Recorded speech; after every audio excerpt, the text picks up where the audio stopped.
સજીવ કહેવાય કે નિર્જીવ? પણ નિર્જીવ કહેવાય. જો પહેલા હું તમને એ સમજાવું કે જેનામાં જીવ હોય એ સજીવ અને જેનામાં જીવ ના હોય એ નિર્જીવ. બરોબર? ધાર કે બિલાડી એ સજીવ કહેવાય કે નિર્જીવ? હા, જો બિલાડી સજીવ કહેવાય કારણ કે દૂધ પીવે, હરે ફરે, જે હલનચલન કરે, ખાવાનું ખાય અને વૃદ્ધિ પામે એટલે કે મોટા થાય એ સજીવ કહેવાય. અને જે નિર્જીવ કે જેનામાં જીવ જ નથી, જેમ કે પેન, પછી ચોપડી, આ પંખો, ટેબલ, ખુરશી, એ બધા નિર્જીવ. હા, જે જીવ ખાતા પીતા નથી એ નિર્જીવ વસ્તુ, અને જે ખાય છે, પીવે છે, વૃદ્ધિ પામે છે અને હલનચલન કરે છે એ બધા સજીવ. તો ચલો હવે હું ફરીથી પૂછું છું, કોમ્પ્યુટર સજીવ કહેવાય કે નિર્જીવ? પછી સુથાર માટીના વાસણ ગળે છે, સાચું કે?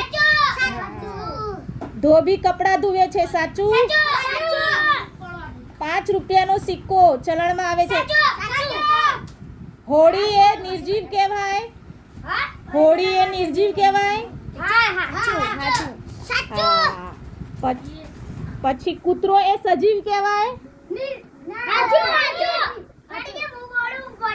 કૂતરો એટલે કે ડોગ સજીવ છે કે નિર્જીવ? સજીવ. બરોબર. ટેલિફોન સજીવ છે કે નિર્જીવ? નિર્જીવ, કારણ કે એ ખાતો પણ નથી અને પાણી બી નથી પીતો કે નથી એ મોટો વૃદ્ધિ થતો, એ જે નિર્જીવ વસ્તુ કહેવાય. બરોબર તમારી ભાષામાં. પછી આપણે પેન એ સજીવ છે કે નિર્જીવ? નો. હા, પેન એ નિર્જીવ વસ્તુ છે. બરોબર. પછી આપણે સજીવ છીએ કે નિર્જીવ? તમે પોતા? હા, તમે બધા, આપણે બધા સજીવ કહેવાઈએ. પછી આ ગાડી એ સજીવ કહેવાય? પછી સજીવ ખોરાક ખાય? સાચું, ખાય. પછી નિર્જીવ પાણી પીવે? નિર્જીવ પાણી ના પીવે, નિર્જીવ વસ્તુ પાણી પીવે નહીં. ઘર એ સજીવ કહેવાય કે નિર્જીવ? પછી વાળન માથાના વાળ કાપે? હા. નિર્જીવ નાનામાંથી મોટો થાય, સાચું કે ખોટું? ખોટું. નિર્જીવ વસ્તુ નાનામાંથી મોટું થઈ શકે નહીં. સજીવ હોય ને એ નાનામાંથી મોટા થાય. પછી આસોપાલવનું ઝાડ એ સજીવ કે નિર્જીવ? આસોપાલવનું ઝાડ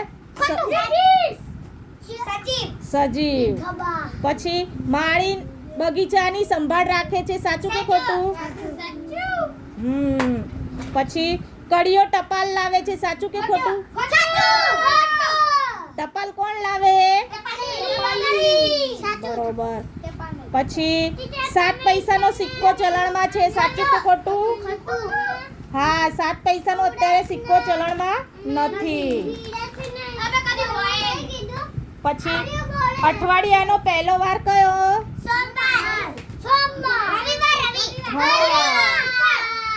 પશ્ચિમ દિશામાં સામે કઈ દિશા આવે? દિશાઓ કેટલી? એ અવિરાજ તમને બોલો, દિશાઓ કેટલી બેટા?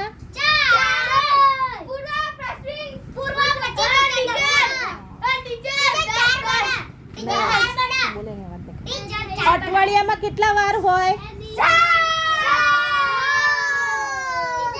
નાતાલનો તહેવાર કયા મહિનામાં આવે? નહીં, ઇંગ્લિશમાં બોલ. નાતાલ કયા મહિનામાં આવે? ઇંગ્લિશ મહિનો. ઇંગ્લિશમાં બોલ. જાન્યુઆરી, ફેબ્રુઆરી કયામાં આવે? નહીં, ડિસેમ્બરમાં આવે નાતાલ. પછી અઠવાડિયાનો છેલ્લો વાર કયો? નહીં, અઠવાડિયાનો છેલ્લો વાર શનિવાર. શનિવાર અઠવાડિયાનો છેલ્લો વાર. પછી ઘરે ઘરે દીવો ક્યારે થાય છે? રામના જન્મને કયો તહેવાર મનાવવામાં આવે છે?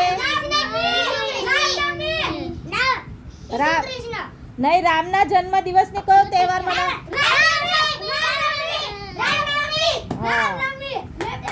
પછી ઉત્તર દિશાની સામે કઈ દિશા આવે છે? ઉત્તર સામે વેરી ગુડ.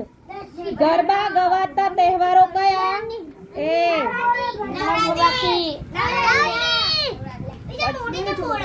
પછી દેવ દિવાળી કયા મહિનામાં આવે છે? હા, આ જવાબ સાચો.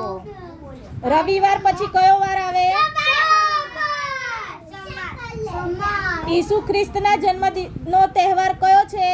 ઈસુ ખ્રિસ્તના જન્મનો તહેવાર? હા, વેરી ગુડ. કપડા કોણ સીવે છે? સૂરજ કઈ દિશામાં ઉગે છે?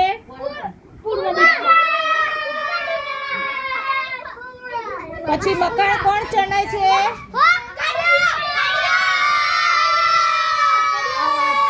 અવાજ નહીં. ચંપલ કોણ સાંધે?